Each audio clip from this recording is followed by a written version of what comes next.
que teníamos mío, en el 2, pasa porque leímos, vete hasta la, sigue, hasta donde habla de la crítica textual, a ver, todavía eso hemos pasado, ay, ya para ahí, vale, vamos a hablar un poquito de esto, que creo que lo hablamos por encima, pero solo para quedar de aquí y coger ya para adelante. Bueno, hay... A ver, yo creo que hay cosas que sí, yo el otro día, yo había leído parte y no lo había encontrado, la verdad, no había leído todo, pero había estado leyendo y no encontraba lo que estaba aquí, pero luego, el otro día leyendo, vi que había cosas, entonces no está todo porque hoy específicamente busqué algo que estaba aquí y no estaba ahí, pero no te puedo decir qué cosas sí y qué cosas no, eso no te sé decir. Ahora, esto sí creo que sí está, en concreto esto de la alta crítica, creo que lo he visto. Cuando habla del Pentateuco, no tengo ni idea. No me lo sé, no me sé el libro. Muy bien, entonces, la alta crítica o baja crítica, que también se conoce como crítica textual. Entonces, la diferencia entre la alta crítica y la baja crítica es que la alta crítica estudia la paternidad literaria, la pureza del texto de los libros de la Biblia, ¿no? Y como veis ahí, la fecha, el autor, el propósito, las características, el estilo y el lenguaje. Se preguntan cuáles son las fuentes originarias de los documentos bíblicos. Cuestionan cada una si son dignas de confianza. En un sentido suena muy bien. Luego está la crítica textual, que trata de restaurar el texto, ¿vale? Intenta que el texto que tenemos sea lo más parecido al original. Hay una serie de principios que tienen que seguir, de normas que tienen que seguir, y esta no es la clase para hacer eso. Pero si se hacen todo eso y se llega a lo que ellos consideran, que ellos que son un grupo de eruditos de las lenguas, que conocen, que han estudiado, historiadores, etcétera, llegan al texto que es más fidedigno, con más posibilidades, es el correcto, ¿vale? El más cercano al texto original. Nunca va a ser 100%, porque sabemos que eso no tenemos el original. Entonces, 100% es imposible. ¿Te he dicho que sí? Mira, lo que no sabía decirle era la página. Sí. Pasa, por favor. Sí. Entonces, ¿qué es lo que pasa? En la alta crítica, el problema es que en Alemania se les fue la pinza un poquito y esta gente empezó a ya negar, a aplicar, digamos, el razonamiento. Entonces ya todo lo que no era razonable, no se podía razonar, lo quitaban. Por tanto, milagros fuera, etcétera, etcétera, todo lo sobrenatural fuera. Ese es el problema, ¿no? Entonces, la alta crítica podría estar bien si se atiene a realmente buscar eso, asegurarse de que las fuentes originales sean buenas, etcétera, etcétera. Pero cuando ya entran con la premisa de esto no es porque realmente no existen los milagros, pues ya mitad de la Biblia fuera o más. O sea, para empezar, ¿no? Se plantea un problemón gordo. Entonces, eso es lo que pasa con la alta crítica. Este es un tema que no es de esta asignatura y con esta asignatura no me puedo dedicar a esto. Pero es un tema interesante si os gusta averiguar y estudiar, pero cuando os toque la asignatura o cuando vosotros pongáis por vuestra cuenta. Pero ahora no podemos, porque hay muchas cosas, ¿no? Tienen algunas objeciones, por ejemplo, para el Pentateuco, como el relato de la muerte de Moisés en Deuteronomio 34. Es obvio que Moisés no escribió su muerte, porque estaba muerto. ¿Vale? Es de sentido común, pero que no haya escrito ese trozo no significa que no haya escrito el resto. Significa que ese trozo lo tuvo que escribir alguien. Según el Talmud, que es el libro de los rabinos, ellos creen que era Josué el que lo escribió. Cosa, por otro lado, bastante lógica, porque Josué no le quitaba el ojo de encima, estaba siempre con él, y luego fue el que le siguió, luego tiene bastante sentido. ¿Podemos poner la mano en el fuego? 100% no. Pero es lógico que lo escribió otra persona, eso no significa que no sea cierto. ¿Vale? En Génesis 14:14, por ejemplo, llaman Dan a la ciudad de Lais cuando se hablaba acerca de Abraham en un momento cuando no existía ni Isaac, ni Jacob, ni Dan. Vale, eso puede ser. ¿Qué es lo que pasa? Que cuando se hizo la transcripción del texto, se hizo muchísimos años después, Lais, ya la gente no sabía ni dónde estaba Lais, porque en aquel momento esa ciudad se llamaba Dan. Entonces, el copista, lo más probable es que cambió Lais por Dan, por facilitar la comprensión de los que lo oían. Eso no significa que Moisés no lo hubiera escrito, sino que simplemente uno de los copistas metió su mano, que no debería, pero lo hizo, para que fuera más claro, y entonces puso una ciudad que ya la gente conocía, pero que se corresponde con Lais. O sea, no es que fuera otra ciudad, solamente que efectivamente en aquel tiempo no existía Dan, porque no había nacido, entonces la ciudad no se llamaba Dan. ¿Me explico, no? ¿Ok? Juan. Muy bien. Ya lo he explicado yo. Bien. Entonces, esto es el tiempo histórico. Estamos ahora hablando un poco de Pentateuco, que está aquí marcado en rojo. Pero ya veis que en algún momento, porque Génesis empieza, en teoría, a ver, el libro no se escribió en ese tiempo, pero el Génesis se refiere a los comienzos de las cosas. Entonces, lógicamente, cubriría lo que habla Génesis, cubriría el periodo desde que fue creada la tierra. Pero no fue escrito en ese periodo, sino en el periodo que estaba Moisés en la tierra. Entonces, los años que más o menos han calculado son alrededor de 1400 a.C. hasta parte del 1390 por ahí. Eso en cuanto a Génesis, Éxodo, Números, Levítico, Deuteronomio y parte de Josué, como veis ahí, que es un periodo que está ahí están los otros libros del Antiguo Testamento, ¿verdad? Y esto no sé si lo tenéis ahí el cuadro, es un cuadro interesante porque te pone un poco en situación cronológica de los temas. Pero vamos, a nosotros lo que nos interesa para Pentateuco específicamente es esto. Y si hay alguna pregunta en el examen que habla de Pentateuco, vosotros no tenéis que decirme el Nehemías, me tenéis que decir la fecha correspondiente o el periodo a que se correspondería el Pentateuco. ¿Vale? Muy bien. ¿Podemos pasar? Entonces, ahora visto, digamos, lo que son los 5 libros propiamente, está el periodo de Abraham, que es más o menos sobre el 2100 a.C., luego está José, su hijo, 1500, la salida y la ley, cuando salen de Egipto, ¿no? En el desierto los 40 años. Siempre estas fechas son más o menos, porque ellos no contaban las fechas como las contamos nosotros. O sea, nosotros ponemos el año exacto, el mes exacto, la hora exacta y todo eso. Ellos no tenían relojes primero ni digitales ni nada de eso. Ellos, si te fijas en la Biblia, hay muchos pasajes que empiezan en el año del rey, no sé cuántos, en el primero. Esa era forma de nombrar. Claro, pero nosotros no estábamos en aquella fecha. Entonces puede haber, si leéis un libro u otro, puede haber ligeras diferencias en los criterios de los que han escrito los libros del material, comentaristas y todo eso. O sea que por eso no os preocupéis, es normal que pueda haber diferencias más o menos.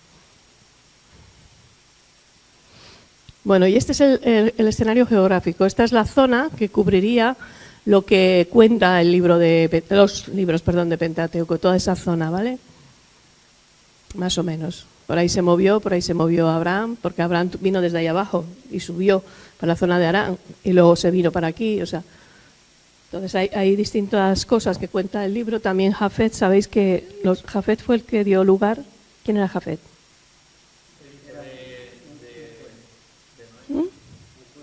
No, era el hijo de Noé. Era el hijo de Noé, y el hijo de Noé se cree que es el que ha dado lugar a los europeos, digamos, ¿no? Sem a los semitas y Cam pues a los cananeos. Entonces Jafet también. Vale, la otra imagen. ¿Veis ahí? Ahí está hecho el dibujo de la zona de Caldea, Harán, Hebrón, o sea, el viaje de Abraham. ¿Vale?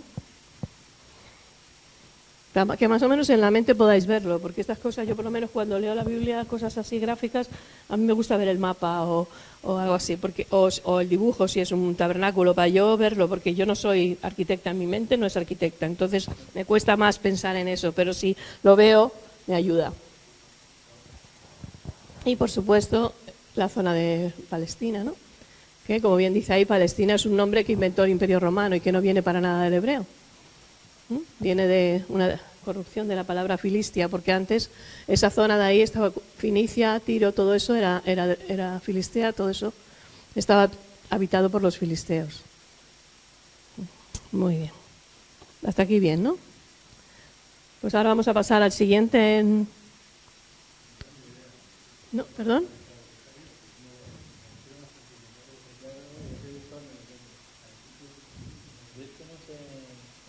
En teoría debería estar en orden.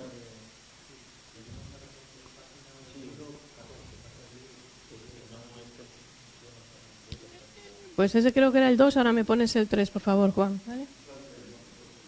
¿Era el 3 el que estaba puesto? Ah, vale.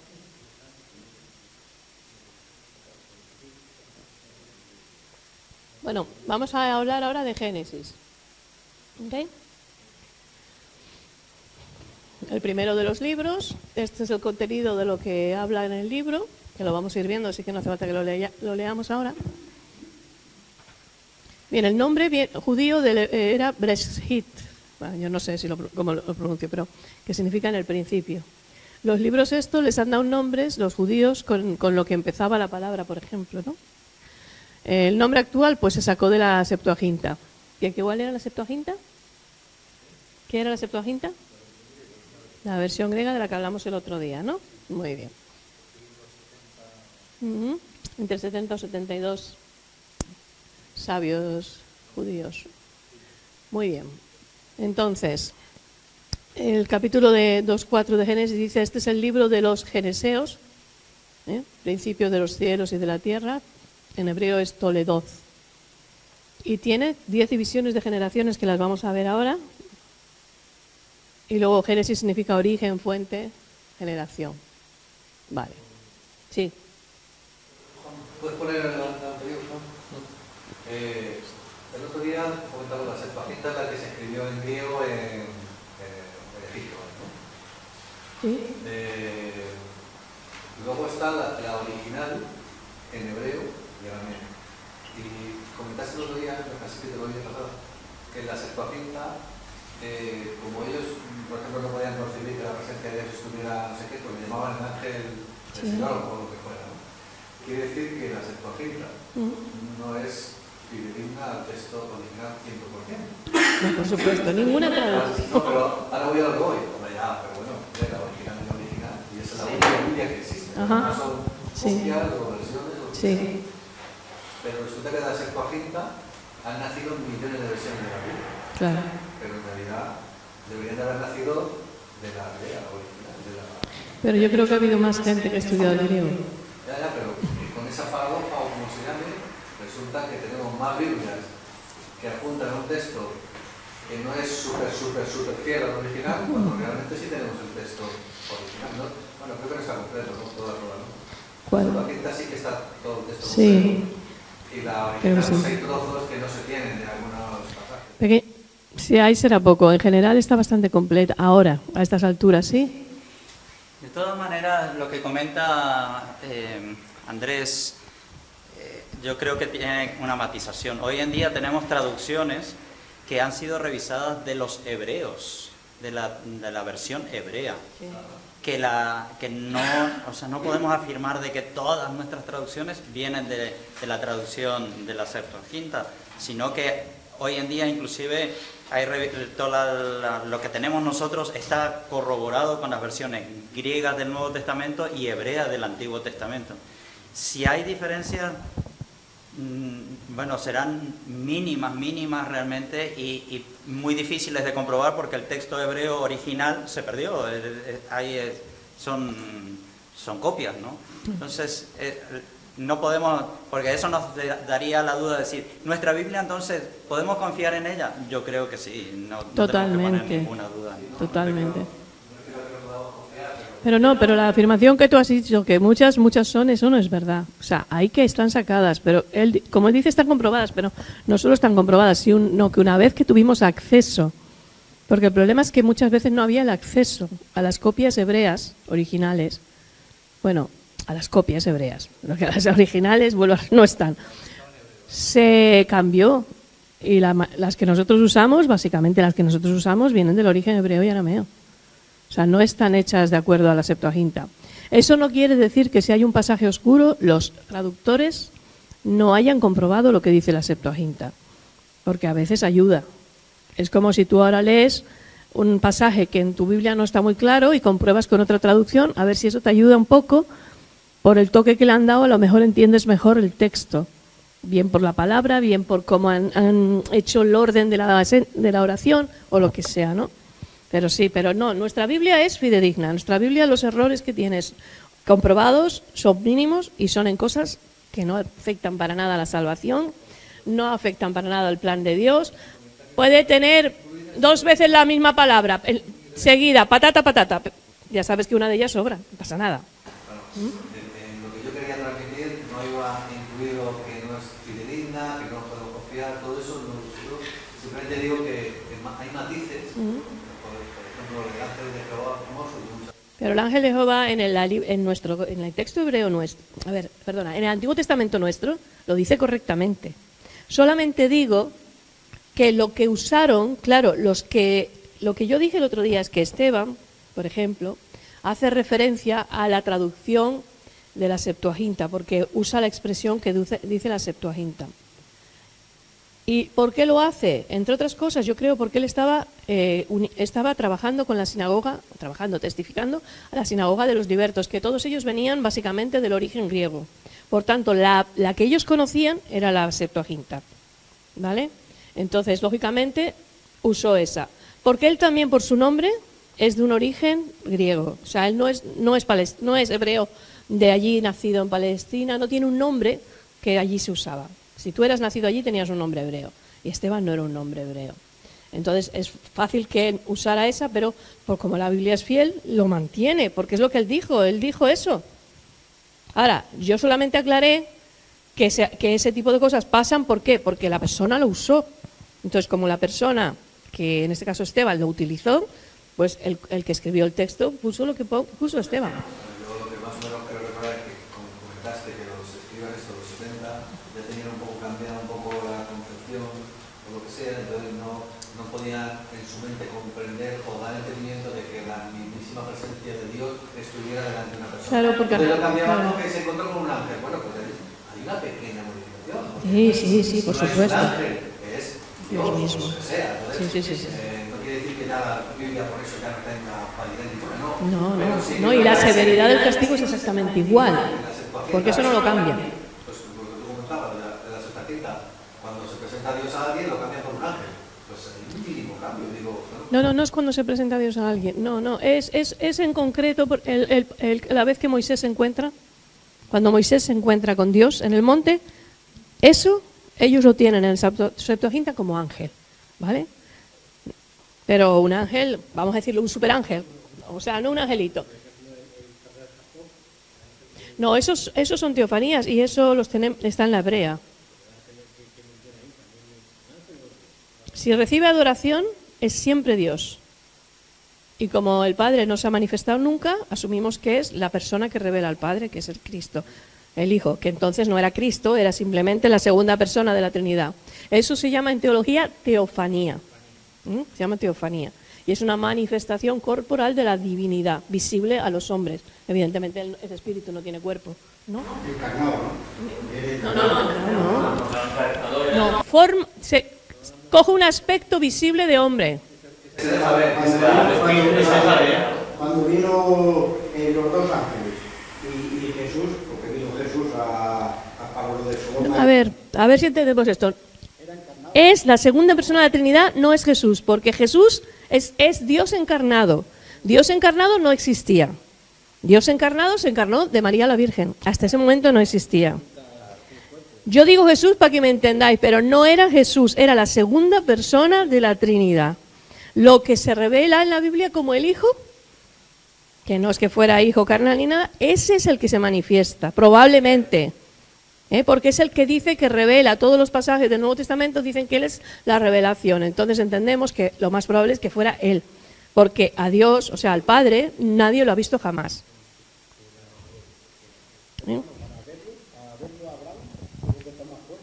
Sí, pero no es encarnarse, es hacerse visible con una forma corporal, pero no está encarnado.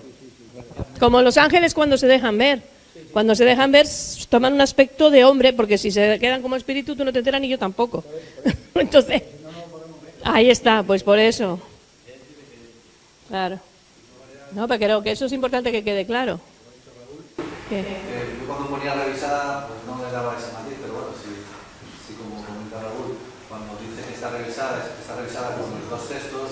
No, además es que pones algunas que yo he leído, pone revisada específicamente con los textos originales. O sea que lo puedes ver en la introducción de más de una Biblia, aunque ahora usamos mucho el móvil, pero no, pero eso fue la traducción original, que él hizo revisada, pero después de eso ha habido un mogollón. Está. Ahora mismo acabo de ver que ha salido la del 2005 revisada de esto, aparte que había otra revisada también. Y ya por último, la Reina Valera, la fuente es de la latina, ¿no? No, pero la Reina Valera que tenemos ahora es de la hebrea y de la griega. Vale, pues no sé en qué estudio vimos aquí también y al final se comentó que al final la Reina Valera era una traducción de la latina. No, a ver, cuando se hizo originalmente, puede ser. Pero es que ya eso se ha constatado, comprobado, y ya, la que tenemos nosotros es del hebreo y del griego. No es de la... La Reina Valera primera puede haber sido de la Vulgata, pero no estoy 100% segura, ¿eh? Pero, claro, es que en aquella época no había acceso a lo mismo. Piensa que Casiodoro de Reina era un monje. Entonces él tenía acceso a la Vulgata, ¿vale? Y yo no estoy seguro de que él tuviera a lo mejor el conocimiento de hebreo y griego para haber podido hacer la traducción. Él lo que tenía era una carga por traducir las escrituras para que fuera accesible a la gente, porque entonces solo estaba en latín. Entonces, pero se ha revisado, eso está ya revisado con el griego y con el hebreo. Lo comento un poco porque observo que en el mundo evangélico la Reina Valera parece como que casi, yo qué sé, la única que la autoridad de todas las madres. Digo, hombre, pues a veces también tiene errores. Ah, no, errores tienen todas. Errores tienen todas. Pero es que algunas toman unas libertades, y es que yo cuando se toman libertades ya no me fío ni un pelo.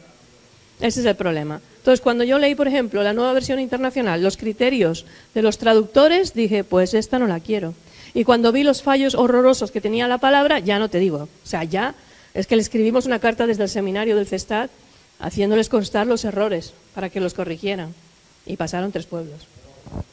No, la palabra. Sí. No, la nueva versión internacional, lo que no me gusta es la política de los traductores. Yo soy traductora, ¿vale? Yo me paso el día traduciendo. Tengo ahora mismo más de 1.900.000 y pico palabras traducidas en un periodo de 5 años. Aparte de todo lo demás que estoy haciendo. Entonces, yo sé cómo se puede jugar con la traducción. Yo sé lo que puedes hacer con ella, si la puedes adaptar al oyente, si puedes mantener el texto como era, etcétera, etcétera. Entonces, como entiendo muy bien el tema ese, me preocupa mucho el criterio. Y es muy importante ver el criterio que tuvieron los que lo tradujeron. Los que la tradujeron, ¿vale? Yo uso la Reina Valera. Y en particular uso la del 60, la comparo con las nuevas, pero ahora están poniendo las nuevas, no sé por qué las están poniendo con usted, y ya estamos viendo mal.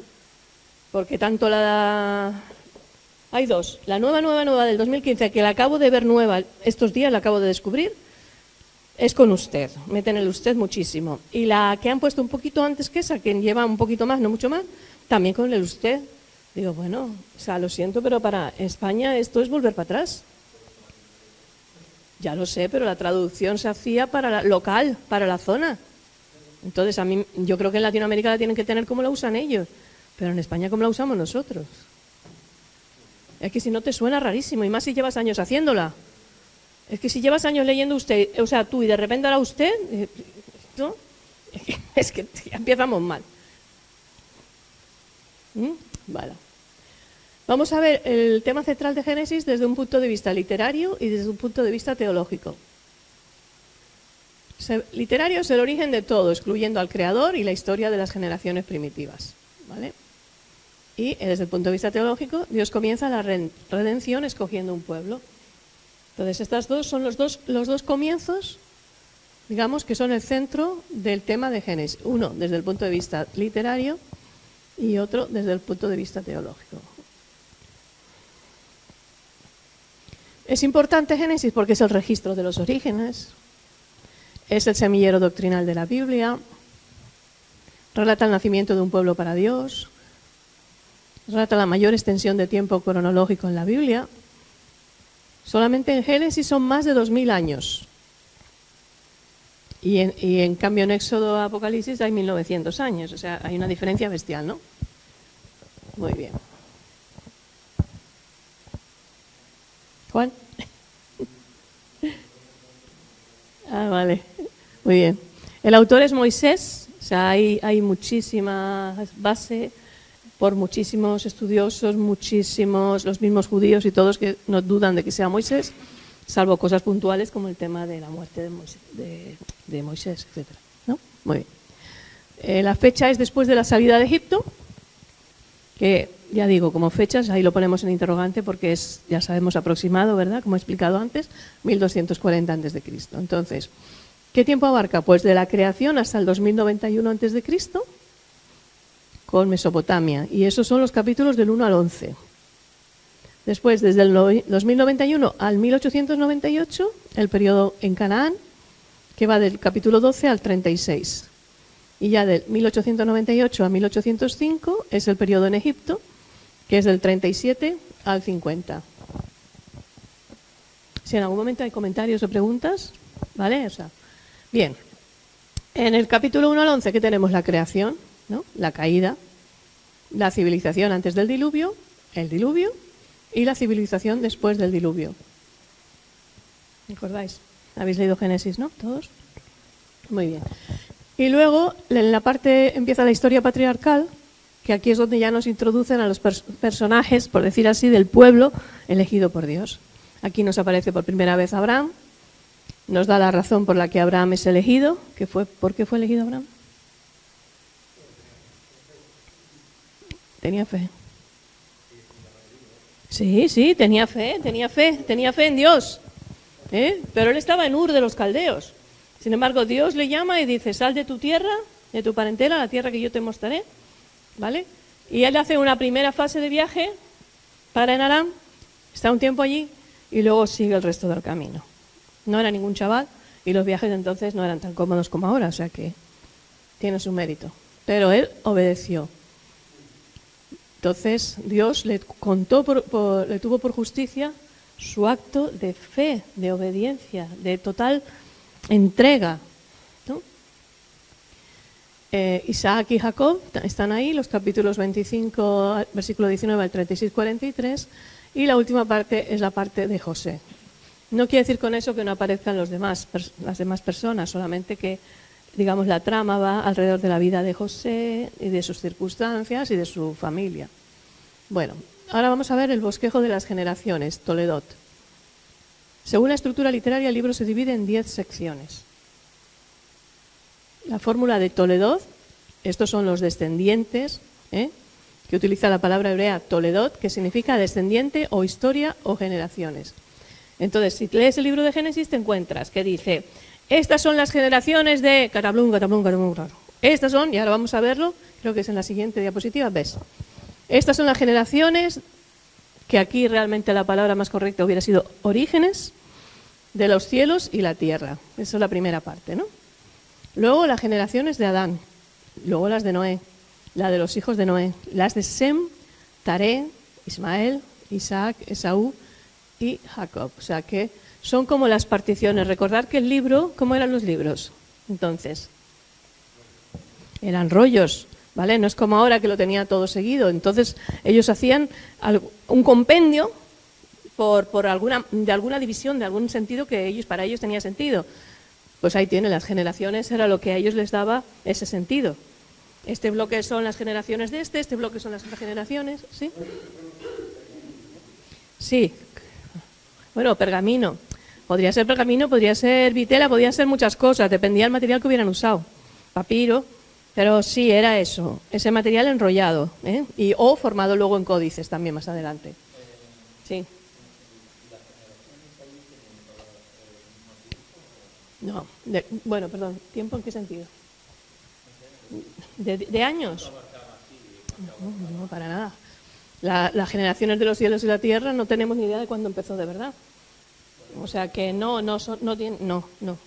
se refiere simplemente a cosas que, a ver, es como si dijéramos punto clave, se desarrolla ese punto, otro punto clave.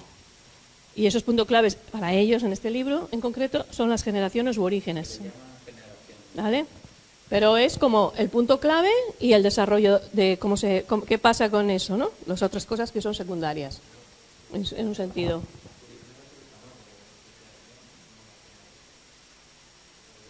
No, bueno, he dicho que lo correcto sería orígenes, porque la palabra hebrea tiene varios significados que lo hemos visto en la anterior y uno de ellos es origen. Entonces quizás aquí lo que pasa que el que habrá hecho las diapositivas lo ha puesto todo en generaciones para que resalte, pero realmente sería orígenes, sería más específico, más correcto, pero bueno.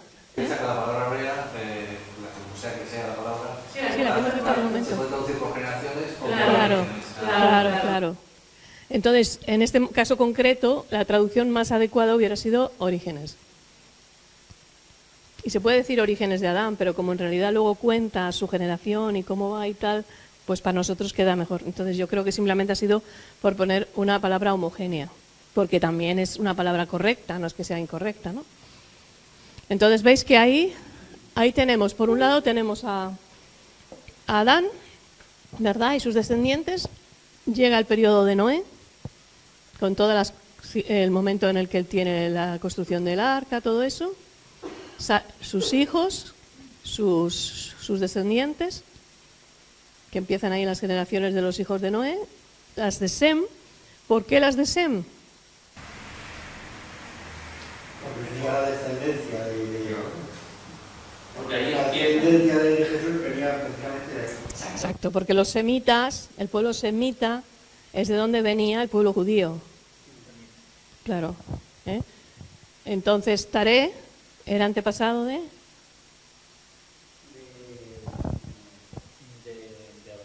Abraham. Era de pasado. Exacto, claro. Y entonces Ismael es el hijo de Abraham, muy bien. Ujú. Entonces, pero la Biblia nos cuenta sus generaciones, porque el Señor le prometió que también a ellos les iba a bendecir. Entonces están las de Ismael y las de Isaac, que es la de la promesa. ¿Sí, no? Luego Esaú, por un lado, que Esaú sigue una línea distinta a Jacob, se junta de diferente forma, etcétera. Muy bien, ¿podemos seguir?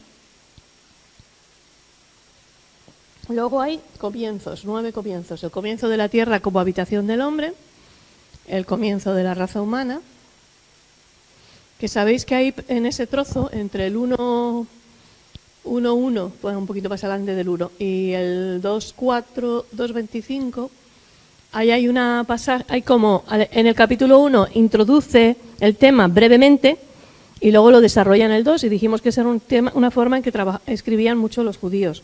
¿Os acordáis que hablamos de eso? Vale.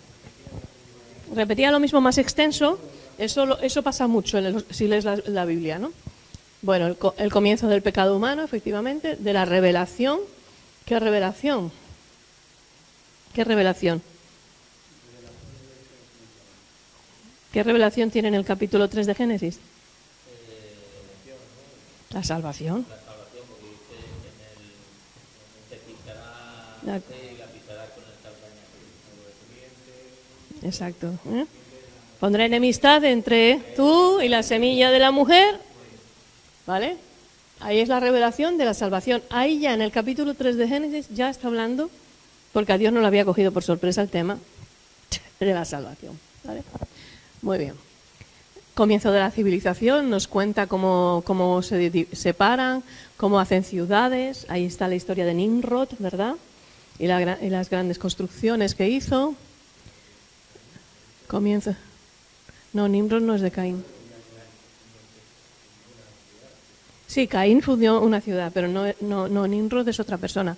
El comienzo de las naciones, el comienzo de las lenguas humanas, que empezó en Babel, cuando intentaron hacer aquella torre a llegar al cielo. Y también el comienzo de la raza hebrea o el pueblo del pacto. Muy bien.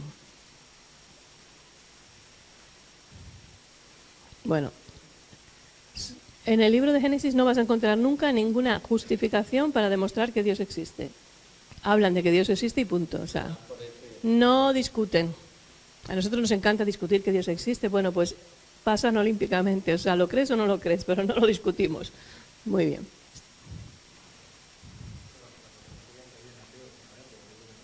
¿Quién? ¿Que si había ateos en la época? Seguramente habría, ¿cómo no? Eso.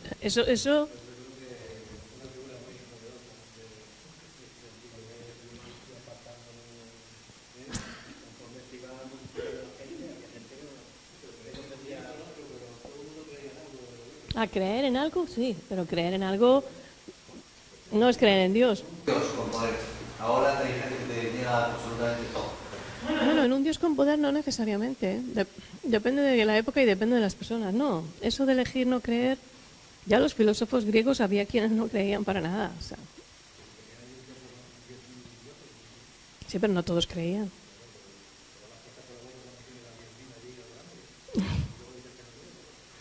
Claro, pero que tú, por ejemplo, aquí hay un montón de templos católicos, ¿significa que tú eres católico? No, pero ese es un error que cometemos. Nos pensamos que ellos a lo mejor no experimentaban cosas parecidas. Ellos tenían muchas cosas. Mira, el hombre no varía mucho. O sea, puede dejarse el pelo más largo o más corto, engordar más o menos, estar más alto o más bajo. Pero luego, en la forma de pensar, el ser humano hay de todo y se repite a lo largo de la historia. Bueno, entonces la historia primitiva, ¿no? Los orígenes del universo, tal y cual. Esto es un resumen, ¿no? Empieza el matrimonio, la familia, la caída. Ya en el matrimonio se establece en Génesis 1 y 2 y ya establece las pautas que dejará el padre, o sea, dejarás a tu padre y a tu madre y se unirán y serán una sola carne, ¿no? Muy bien. Luego está la historia de los patriarcas, como hemos dicho. Y como veis ahí, la palabra hebreo viene probablemente de la palabra heber, probablemente. Los judíos comprenderían una porción selecta de la historia del mundo y el trasfondo de Israel como nación para vivir bajo el liderazgo de Josué en la tierra de Abraham. Todo esto son el resumen, digamos. Y todo el escenario teológico de Génesis todo el escenario que relata, se completa en el último libro de la Biblia, en Apocalipsis. Porque lo que habla Génesis no se cumple plenamente todo hasta que se cierra el telón en Apocalipsis. Esa salvación termina cuando Jesús es rey, de hecho, de facto, en la tierra.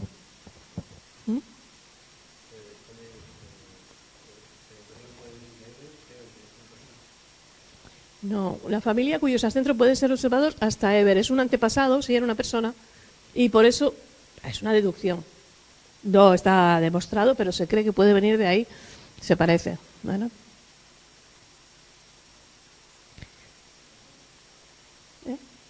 Sí, por favor. Bueno, no se puede interpretar alegóricamente. ¿Habéis dado hermenéutica? Entonces ya sabéis, ¿no? Pues más o menos.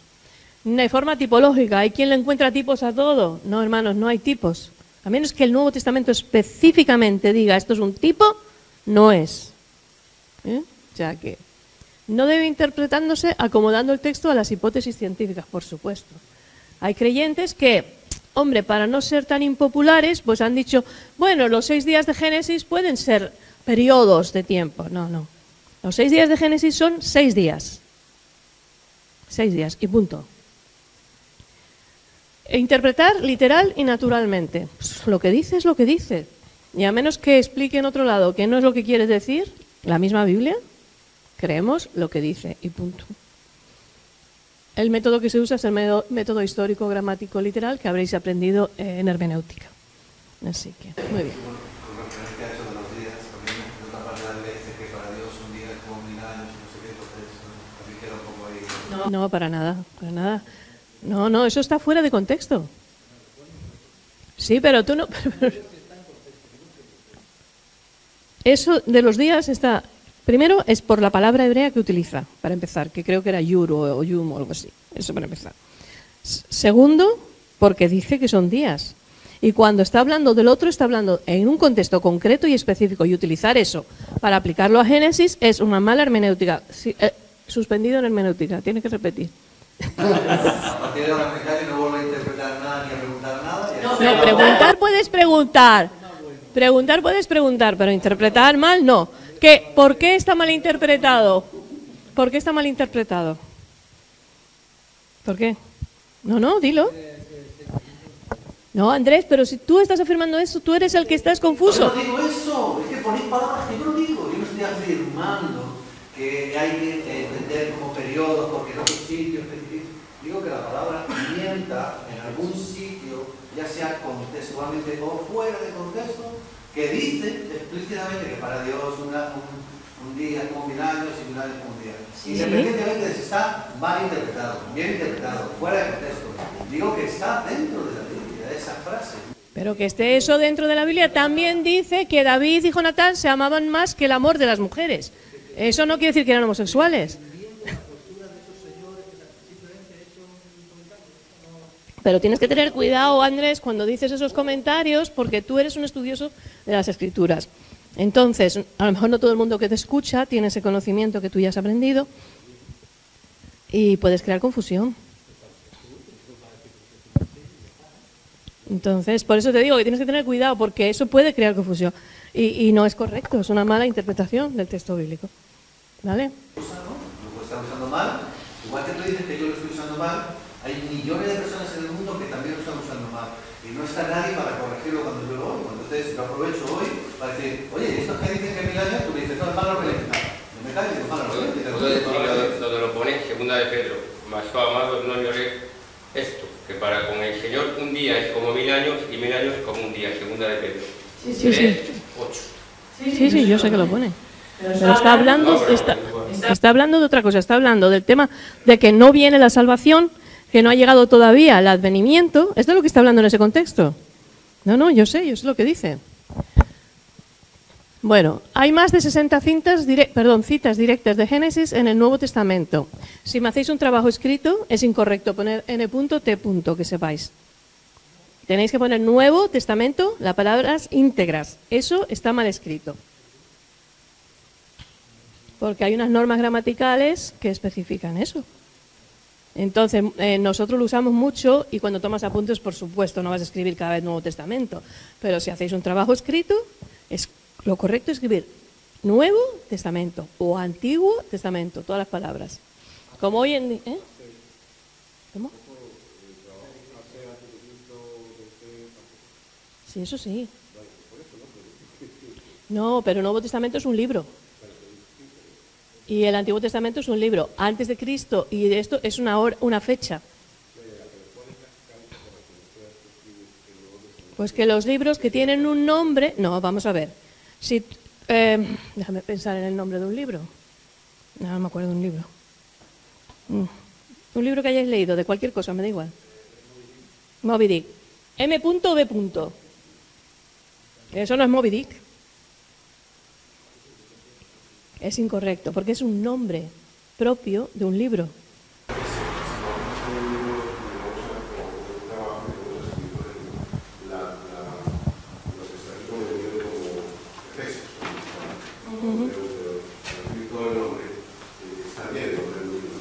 No, pero cuando es una contracción de una referencia, si es una contracción de una referencia, puedes usar la norma de esa referencia.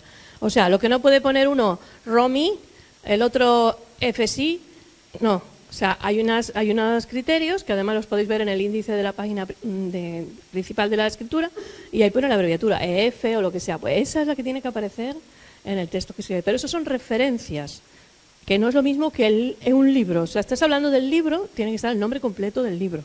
El Antiguo Testamento, el Nuevo Testamento.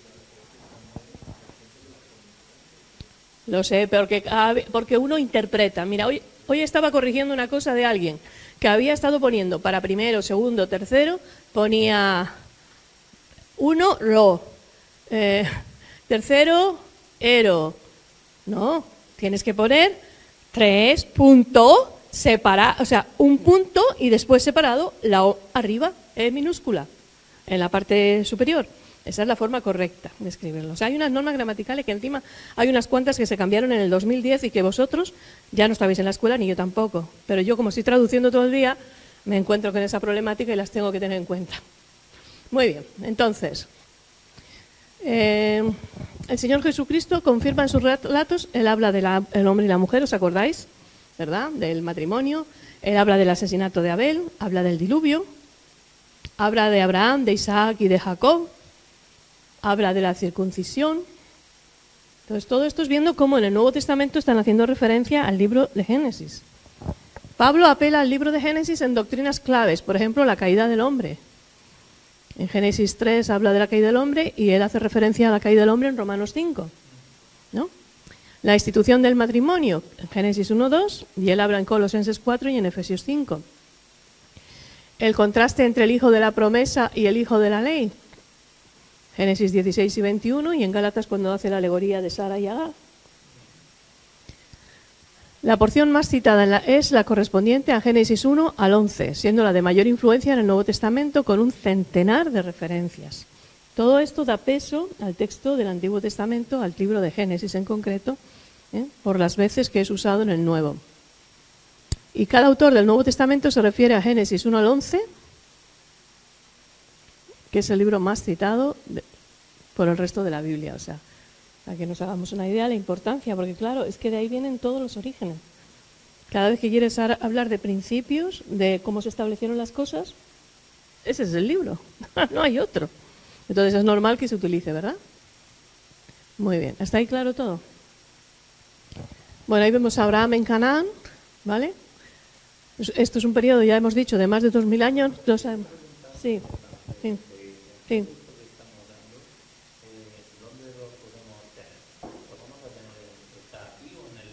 Puede estar en el libro de texto si no está ahí. A ver, ahí. Pues entonces está en el libro de texto. Estará. Yo es que el libro de texto lo tengo en casa, pero no he mirado. Necesitáis el libro de texto, eso ya os lo dije el otro día. ¿No aparece esto?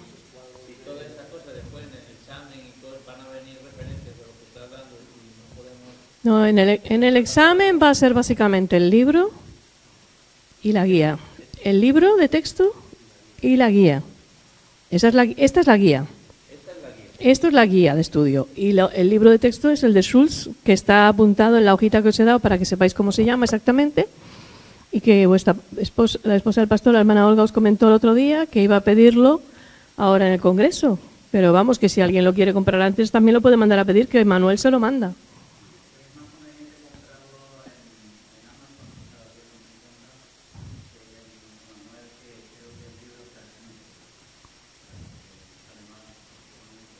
¿Cómo me dijiste que ellos no sabían usar eso? Yo estoy remitiendo. Sí. Es que si no tenemos dónde echar mano para menos leer en ratos libres que tengamos. Sí, debéis ir leyéndolo porque esto es mucha materia. Sí, no, menos mal que De todas maneras, tened en cuenta una cosa, que las actividades que yo os he dado hoy, que os van a requerir buscar respuestas, os van a ayudar también para el examen. pero está aquí, ¿no? La guía. Está en la guía y puede haber algo del libro. Claro, es que yo lo que quiero es que esté en algún sitio donde pueda echar mano Y leerlo. leerlo, claro. Si no, yo de memoria, de verdad, últimamente estoy... Pero,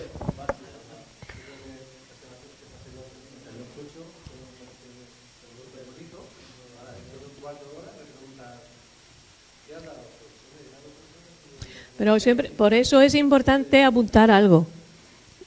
No que copiéis, sino que vosotros apuntéis alguna cosa que a vosotros particularmente os ha hecho clean, porque eso va a ayudar a sacar el resto. A ver, eso es lo que tenéis que apuntar. O sea, una clase en la que uno no toma activamente alguna nota está abocada a que uno tenga problemas cuando estudie. ¿No habéis dado la clase esa de técnicas de estudio? Atentos, es que si no estamos ni en el plato ni en la tarjeta. Es muy difícil seguir una estudiante en la pizarra porque no se colabora con lo que tengo en mi mano y entonces... No, se corrobora sí. No, que no estén todas las tablas. Un seguimiento puntual, es decir, bueno, esto está en la página 33, voy a la página 33 y lo encuentro. No, es que ya he cerrado de la vida porque digo, ya estoy harto de esto. Claro, no, es que ahí pierdes más tiempo que estar escuchando. Entonces ya simplemente el caos que me genera, ya digo, pues voy a copiar el tiempo. O sea, si yo voy pasando las hojas y voy viendo que se va correlacionando lo que me va aquí, más o menos, vale, no entiendo de lo que nos dices, a ver, ¿alguien ha encontrado esto que está aquí en la pizarra en la mía? No, yo no tengo, no sé ni por dónde, aquí no hay nada. Bueno, si hay algo que tengas que leerlo, hay algo de los si lo comienzo, ahí sí que es donde hago de sí, claro, es que va por libros, La palabra comienzos está escrita, pero todo lo demás... si los comienzos, algo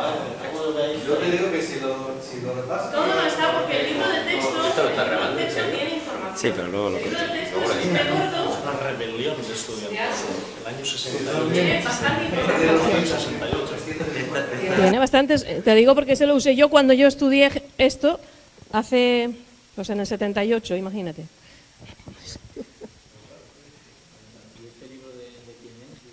¿De Schultz? Sí. Es un libro que se sigue usando en los seminarios porque es un libro que es un compendio bastante bueno, muy clarito, que cubre bien el material, que es lo que hace falta. Que lo demás es complicado, si no. Si les parece bien a todos los estudiantes, hacemos el pedido esta semana de los libros, la semana que viene los tenemos. ¿Sí? Hay que tener en cuenta que son 10,50 más o menos. Creo que al pedir así los 6 libros, 8 libros, lo que sea, no hay gastos de envío, o sea que bien. Amazon en 48 horas, 72 a lo más, lo entrego.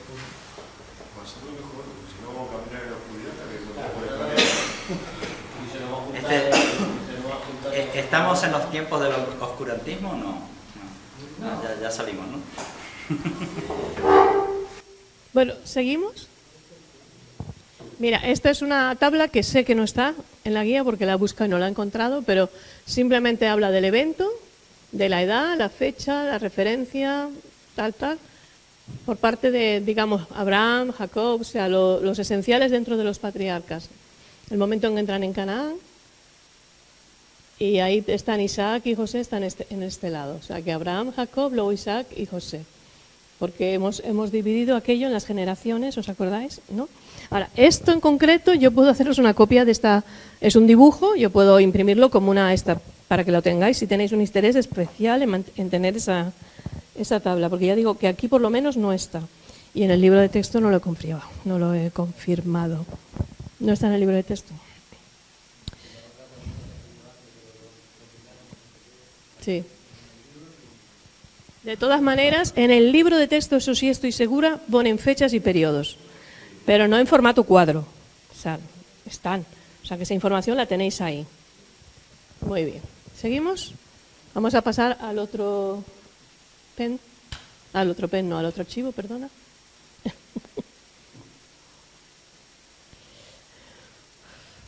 Qué calor.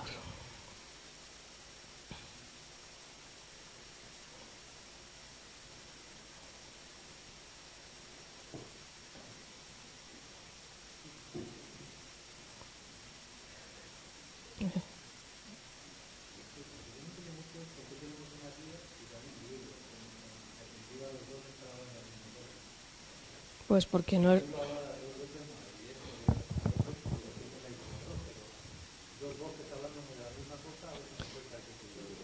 No, porque la guía es una ayuda y lo que tenemos que estudiar es lo otro, o sea que.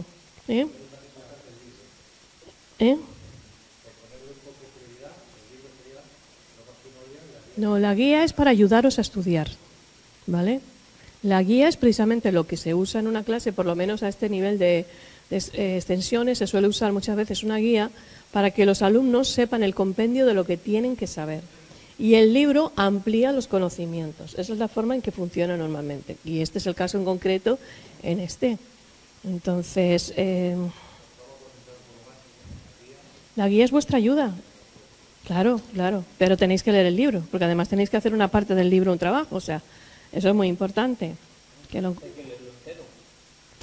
No, para el trabajo no. Para el trabajo son varios capítulos en concreto, que os lo ponen en la hoja que os he dado, os pone exactamente cuáles son. No son todos, pero no lo dejéis para el último momento porque luego pasa lo que pasa. Bien, ahora vamos a hablar de... no, son 300 y pico. El Éxodo, no, este es mi móvil. Eso es un correo electrónico.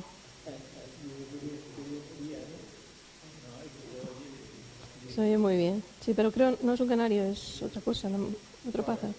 Es un pájaro, sí, pero no me acuerdo si es un jilguero o qué, no me acuerdo. Vale. ¿El pájaro? ¿El libro de Éxodo? Sí, también, claro. Claro, Éxodo está ahí también.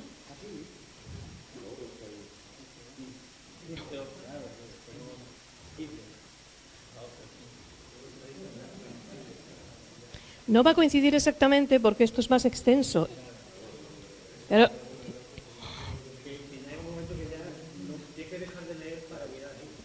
Pero vamos a ver. Si yo solamente os leo el libro, no vengo. Os digo, leeros el libro y vengo dentro de tanto tiempo para el examen. ¿Sí o no? Entonces, claro, es que estáis obsesionados con la guía. La guía la tenéis que leer en casa. Es para casa. Y si vais leyendo previamente, es decir, vamos a seguir el orden normal de los libros de nuestra Biblia. Entonces, si vais siguiendo ese orden, vais a venir aquí ya, a lo mejor hasta con alguna pregunta que puede estar respondida en lo que hablamos aquí. Venga. Bueno, este es el resumen, seguimos.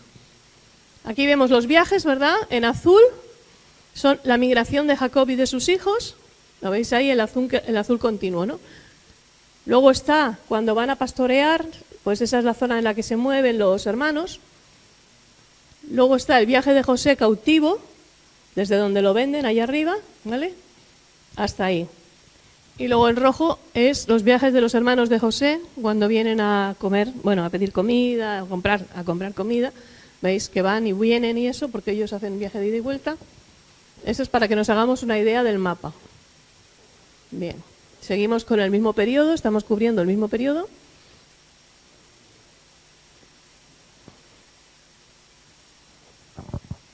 Vale, el nombre hebreo es, estos son los nombres porque es como empieza el texto, ¿no? Que son las dos primeras palabras hebreas. No se complicaban la vida. Empezaba por estos son los nombres, pues el libro se llama estos son los nombres. No se vuelven locos, ¿no? ¿Eh?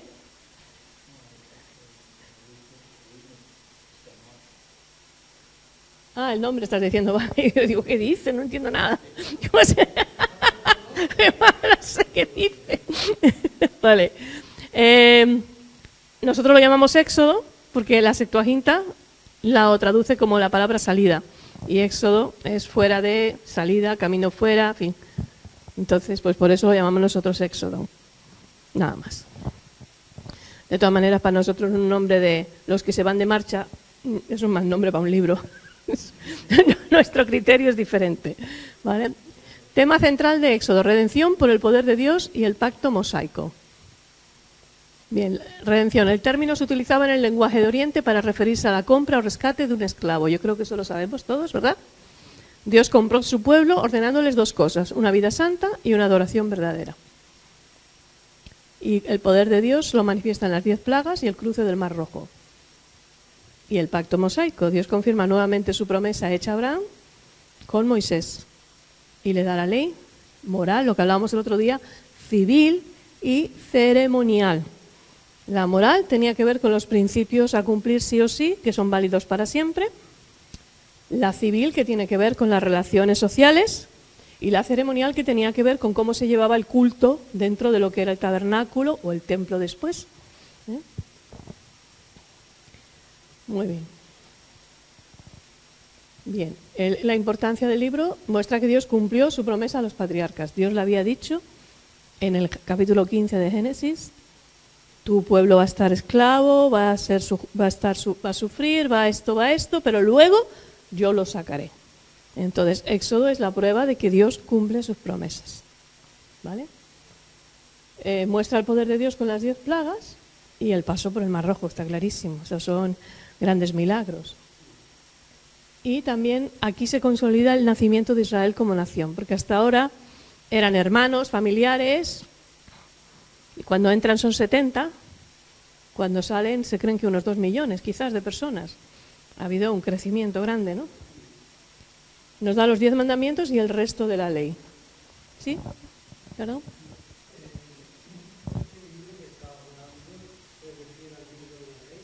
Sí, este en concreto es el libro de Éxodo, el segundo libro de la Biblia. Éxodo.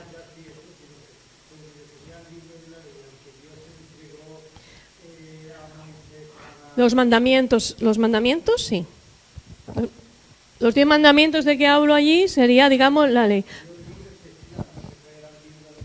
Sí, pero el Señor lo que le dio fueron los mandamientos. Todo lo demás se lo fue mostrando y Él lo fue transcribiendo, usando a gente para que lo transcribiera. No, el libro de la ley, ellos lo conocen como al conjunto, que lo hablábamos la otra semana, es el conjunto de, ¿vale? Y ahí dentro está propiamente los 10 mandamientos, que es lo que Dios le dio a Moisés. O sea, hay que distinguir en lo que Dios específicamente le hizo, que fueron las tablas, con los 10 mandamientos, porque si no, no sé cómo iba a llevarse las tablas Moisés, ¿vale? Pero Dios le da todas las otras normas. Claro, está dentro de la ley global, sí, pero como me has preguntado de lo que le dio, te estoy distinguiendo que hay una diferencia. O sea, que es parte de la ley, pero los 10 mandamientos es lo que le dio a Moisés específicamente allí en el monte, sí. Sí, por ejemplo, sí. Sí, sí. Ujú. Muy bien. Vale, pues Dios es un Dios santo y soberano en sus mandamientos y es accesible en los sacrificios del tabernáculo, ¿no? Bueno, y también, eso no lo hemos leído, la liberación de Israel en la Pascua y frente al Mar Rojo. Entonces, el primer periodo nos habla de Israel en Egipto, que estamos ahí del 1 al 1 al 1236. Nos habla de la explosión demográfica, ¿verdad? ¿Qué pasaba? Muchísimos hijos. Tanto es que se preocupan. ¿Y qué dice la Thatcher? No, la Thatcher ya no está. La otra, ¿cómo se llama la alemana? A ver, ¿quién dice? Uy, no podemos tener tantos extranjeros aquí que tengan tantos hijos. O Rajoy dice, no, tantos extranjeros con tantos críos. Es lo que pasó. Es lo que pasó. Ellos dijeron, esto se nos están doblando muchísimo, nosotros no tenemos tantos hijos, nos van a desbordar. Fíjate si se repite la historia. Cambian los personajes, la historia es la misma, porque el ser humano sigue siendo igual. Vale.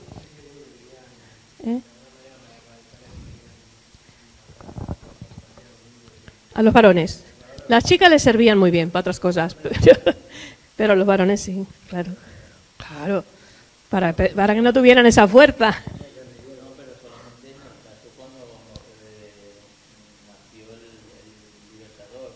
No.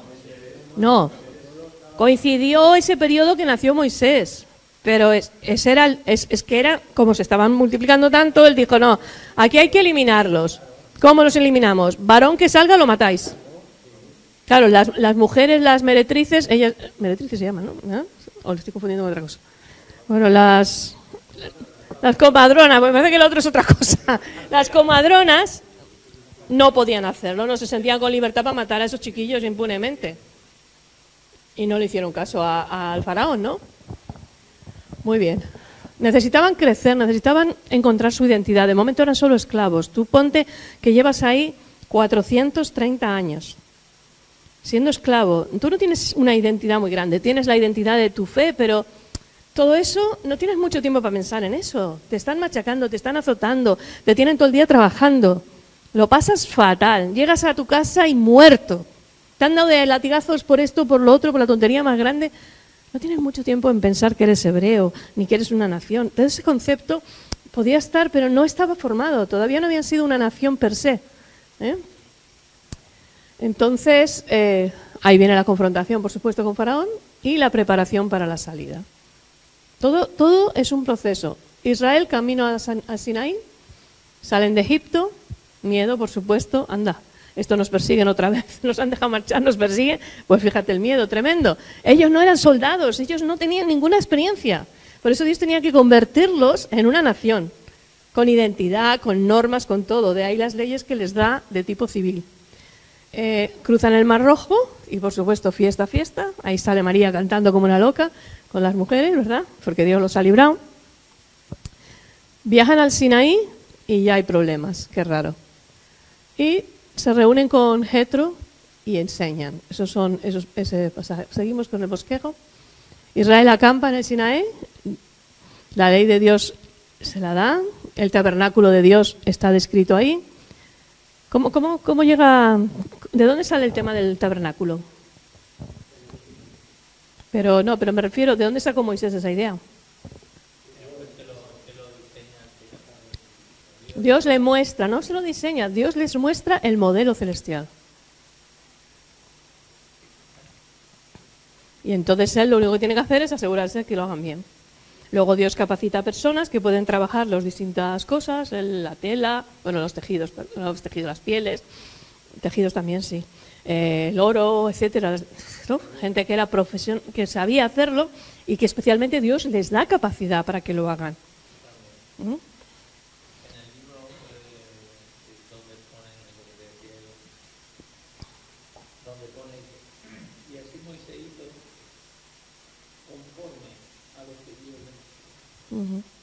Claro. Sí, él hizo conforme a lo que Dios le mostró. Él le dieron un modelo y ya está. Todo, pero es que lo vio. Que él era como yo, a lo mejor, que necesitaba verlo. Que si no, no se lo podía imaginar. Pero Dios se lo mostró, él lo pudo ver. Mira, a lo mejor el Señor le dijo, mira, y esto es tal cosa, y esto yo qué sé, no sé cómo lo haría, pero está claro que él supo, esto es así, esto es así, y cuando venían los trabajadores a preguntarle, él le decía, mira, esto es así, esto es así, y les explicaba, porque él lo había visto. La presencia de Dios es confirmada, espera que no hemos llegado al final, perdona Juan. Y el tabernáculo de Dios se construye, ahora sí. Vale, condiciones de Israel en Egipto, pues eran 70 cuando entraron, en el año 1876, y salieron, pues eso, como unos 600.000, de 20 años en adelante, o sea, sin contar los que tenían de 20 años para abajo, ni ninguna mujer, porque las cuentas siempre las hacían así un poco solamente el varón. No cuenta para nada. Muy bien, y ya te digo, ya, ahí estamos.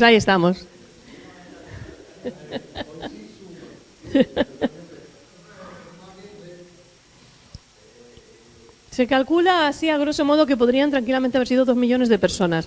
Tú imagínate manejar 2 millones de personas que no son nación, no tienen una identidad propia, que están totalmente perdidos, no tienen ni idea.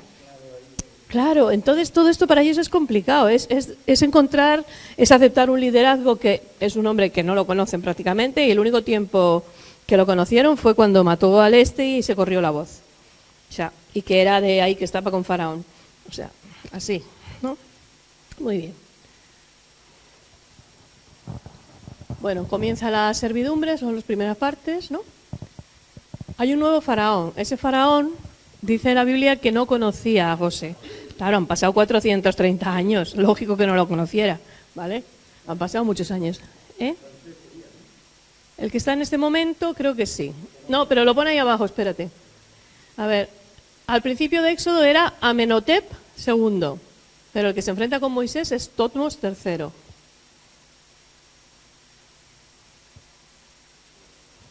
Esos son. Y el faraón mandó construir 2 ciudades, Pitón y Ramsés. ¿Perdón? ¿Decías algo? Ah, vale.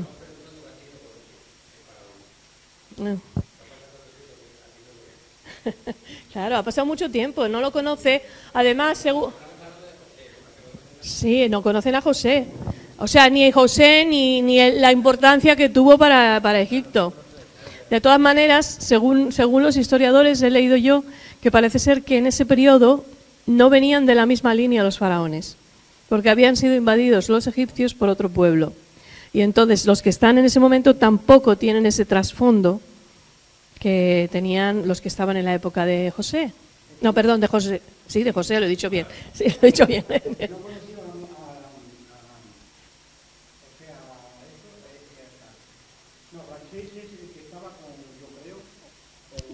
No estamos hablando de Ramsés, era Totmos, este. Este es el que se enfrenta con Moisés, ¿vale? Pero el que está en Éxodo que manda a matar a los niños es Amenhotep II. Ese es el que manda a matar a los niños. Luego, el que está, pues será porque se ha muerto el anterior o lo que sea, es Totmos.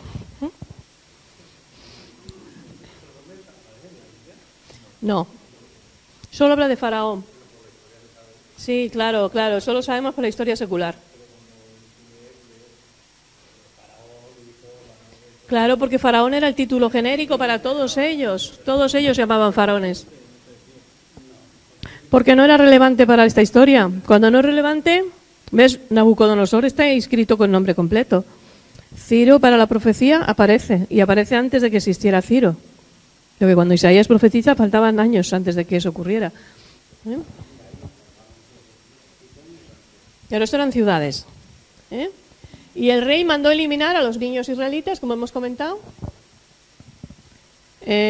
¿Por qué permitió Dios una opresión tan cruel? Bueno, ¿para que quisieran salir de Egipto? Pues no, yo creo que en realidad Génesis 15, 13 al 16 explica lo que estaba pasando. Vamos a leerlo.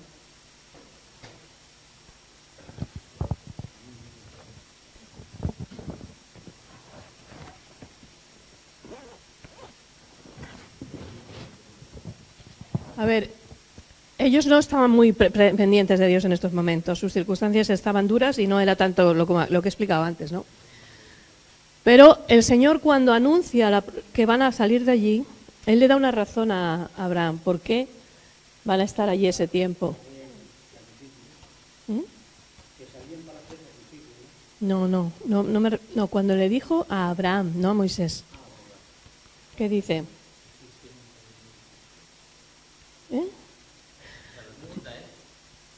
Ahí dice, ¿por qué permitió Dios una opresión tan cruel hacia su pueblo?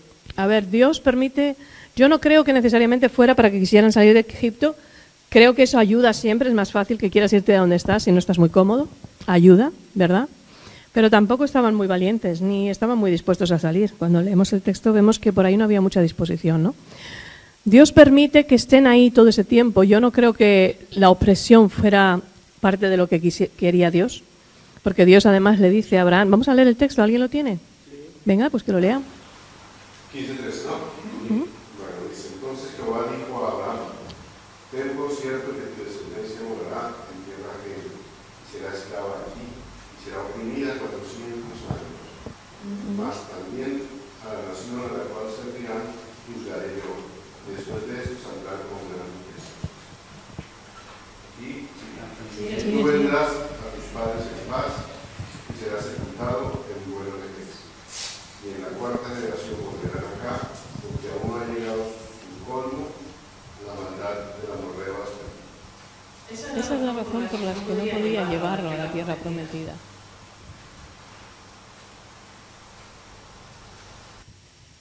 Dios le iba a dar una tierra, pero Él no iba a coger a aquella gente y a eliminarla per se, porque ahora me da la gana y los quito. Dios les estaba dando tiempo a esa gente para que actuaran diferente, pero no actuaron diferente. Los de Canaán, los amorreos, antes de darle la tierra de los amorreos, Dios fue paciente, como es paciente ahora con nosotros. Pero cuando llegó al colmo la maldad, que es cuando levanta a Moisés, los saca de ahí y ahora sí se la voy a dar. Y ahora sí voy a permitir que vayan ahí y escachen a Tokiski. Porque ahora sí se lo merecen, pero antes no. Claro, estaba dándole una oportunidad a los amorreos. Él no iba a, ahora quiero que tú vengas aquí, ala, los machaco y toma, ocupa tú el lugar. Dios no es así. Dios no es así. No eran creyentes, pero Dios daba oportunidad. Fíjate que a Jonás, ¿dónde lo manda? Que no eran creyentes. O sea que Dios tiene misericordia. ¿Los ninivitas? No eran creyentes, ellos eran, eran totalmente paganos. Pero me refiero que tenían temor porque claro, cuando Jonás va allí y le dice, yo lo que me refiero es que cuando una persona, tú puedes ser todo lo gamberro que tú quieras, pero cuando viene una persona de Dios y te dice, mira, tengo esto de parte de ti, plom, y tú lo oyes y obedeces, vale, tú has sido todo lo gamberro que tú quieras, pero has tenido temor de lo que te ha dicho esa persona de parte de Dios. O sea, entonces estás creyendo.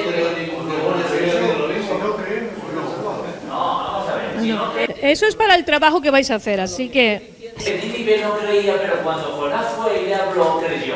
Estamos hablando de los amorreos. Eso, y de los amorreos pasa igual. Pasa igual. Pero no porque nadie fue a predicar de los amorreos. No, los amorreos estaban pasando al revés. El Señor estaba dando, como ella ha dicho, un tiempo. Tu Biblia me la pasas. No, lo que quiero decir, a lo que ella decía, que el Señor estaba esperando un tiempo a que la maldad se culminara. No, a mí lo que estaba esperando es que se arrepintiera, pero como no se arrepintiera de quién, pero si al proceso, pero si al... No, a ver, ellos habían tenido el testimonio de Abraham entre ellos y el testimonio de los descendientes de Abraham que tenían ya la promesa. Lo que pasa que ellos no, aparte de que las primeras naciones estaban mucho más cercanas al testimonio de la divinidad que lo que podemos estar nosotros ahora, porque ellos se lo pasaban, recuerda que ellos se pasaban toda la información de todo eso de boca en boca. Entonces esa información había llegado a esa zona. Si lees muchas de las historias de la creación y de ese tipo de cosas, tienen mucho en común, aunque son de otras religiones o de otras creencias, porque de boca en boca se había pasado, luego han metido su cosa ahí y la han modificado. Pero hay muchas cosas que son muy semejantes. Eso se había pasado de la misma manera que por qué vienen de Oriente a buscar a Jesús, porque habían estado allí y habían dado testimonio en su momento. O sea, posibilidades había, pero es verdad, la maldad no había llegado a ese punto que Dios no iba a destruir per se, por destruirlos. Él no es de esa manera, Él quiere que la gente se arrepienta. El deseo de Dios es que se arrepienta. No está parecido. Entonces pasa igual como con Sodoma y Gomorra.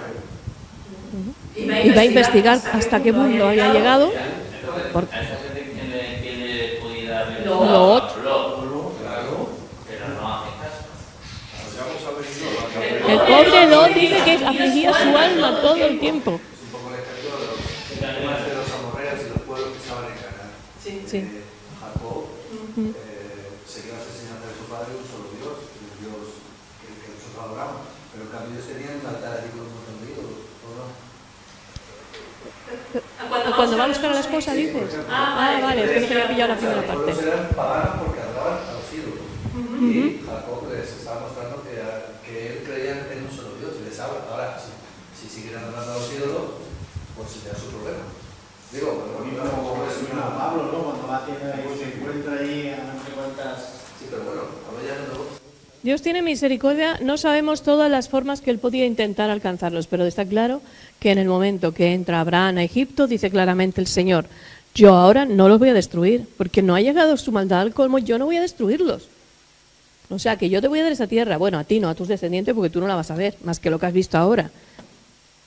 Pero se la voy a dar a ellos, porque no voy. No, es que Dios no es de esa manera. Y eso es algo, por eso Juan y Santiago cuando vienen y dicen, ¿qué? Les decimos, mandamos fuego del cielo para destruirlo. Dicen, es que no sabéis de qué espíritu sois. Muy importante que entendamos eso, ¿no? Tampoco es que Dios les iba a regalar la tierra. La tierra tenía que conquistarla. Entonces, obviamente Dios ya sabía antemano, pero nunca hay una tierra acá. Por lo tanto, tenía que conquistarla de convivencia. Y esa era parte de la totalidad del pueblo de la tierra prometida, conquistar esa conquista. Entonces, ahí también hay una clase de pronto que estaba esperando a que ellos se volvieran a llamar carne, que además no era el creyente como para pensar eso, estaban esperando de pronto que algunos creyeran. Que cambiara su actitud, que dejaran de hacer perversidades. Realmente estaba, digamos, que preestablecido que el pueblo tenía que luchar en la tierra. Y con ese libro, la base de la redención. No estaba preestablecido, Dios le dijo que esa tierra era suya. Pero había una necesidad. Si ellos que vienen totalmente desorganizados.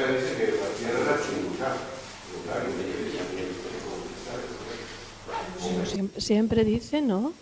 Dice que se la dará. En Génesis dice que se la dará. En el pasaje que has leído tú precisamente, habla de que se la dará.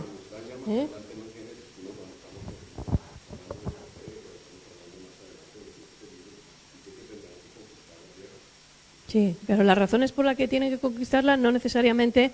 A ver, Dios se la dio, porque si tú me dices que Dios no ha intervenido en la conquista de la tierra para conquistar... A veces hay luchas y a veces no. No siempre es así, pero... Sí, pero era dada, se la había dado a ellos, porque si él no coge y tira los muros de Jericó, Jericó sigue estando ahí derechita. Si él no da la victoria una tras otra, ellos no conquistan nada. La razón por la que ellos conquistaron, lo que pasa es que en el proceso aprenden a confiar en el Señor, a unirse por un objetivo común. Te vuelvo a repetir, estaban totalmente desconectados, no tenían ni idea de una identidad. Todo eso creaba identidad en ellos. creaba soldados, que no había soldados, o sea, un montón de cosas que tuvieron que desarrollarse. Incluso les dice el Señor, no voy a dejaros que destruyáis, que la vaciéis de golpe, porque los animales que hay allí, los depredadores, os destruirían.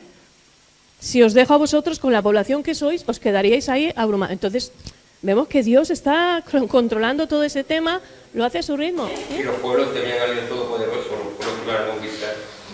Entonces, el Señor, con mucho orden, pues lo hace, pero es dada, claro que es dada, porque muchas de las conquistas, por no decir prácticamente todas, fueron milagrosas. Sí, lucharon, pero que tú luches con un enemigo y no se muera nadie, de los tuyos y de los otros se mueran todos o muchos, está claro que tienes una superprotección. Claro, porque fueron con el pecado. Claro. ¿Tú qué decís? Muy bien.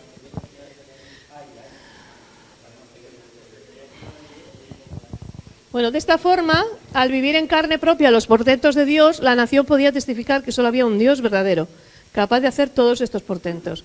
Porque claro, la experiencia de salir de Egipto para Israel fue impresionante.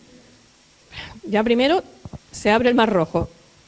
Se abre el Mar Rojo y ellos pasan en seco y vienen los otros y se los zampa. Impresionante. Les saca agua para casi 2 millones de personas y pueden beber. Les sustenta con maná y todos los días cae el maná y podían decir, bueno, es que aquí debe ser algún tipo de lluvia ecológica, yo qué sé, que podían decir, lo que podían pensar. Pero no venían un día no caía. ¿Cómo era posible? Ese día justo siempre no caía. Además, no podían guardar de un día para otro, excepto el día antes del viernes. O sea, excepto el viernes, que entonces podían guardar para el sábado y se conservaba perfecto. Y si no, estaba lleno de bichos. Era sobrenatural, absolutamente sobrenatural. ¿Y en qué día dejan de tener eso?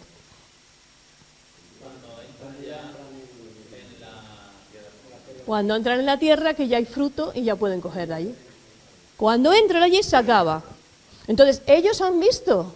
Eso les da una seguridad para creer que Dios es un Dios grande. Porque si tú has estado 400 y pico años, que te han contado la historia de tu antepasado, que Dios le había dicho que le iba a dar libertad, que le iba a dar, y allí no viene libertad ni nada, y tú cada día estás peor, y te maltratan más, y te quieren matar a tus hijos, y tantas cosas, poca fe tienes en tu Dios. Pero ahora Dios los saca y le dice, que yo sí soy Dios, que no tenéis ni idea, yo soy Dios.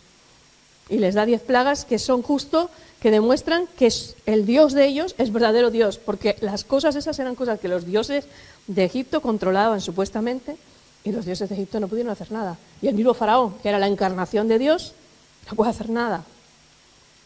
Entonces todo eso estaba ayudándoles a ellos a creer en lo que estaba por delante, en la conquista esa que venía por delante, en lo que podían esperar.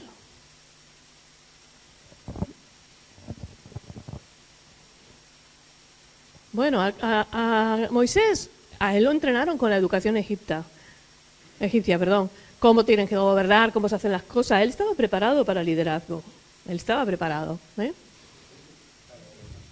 Luego Dios se lo lleva al desierto y tiene 40 años aprendiendo cómo manejar ovejas, que tiene su truco, ¿verdad, Raúl?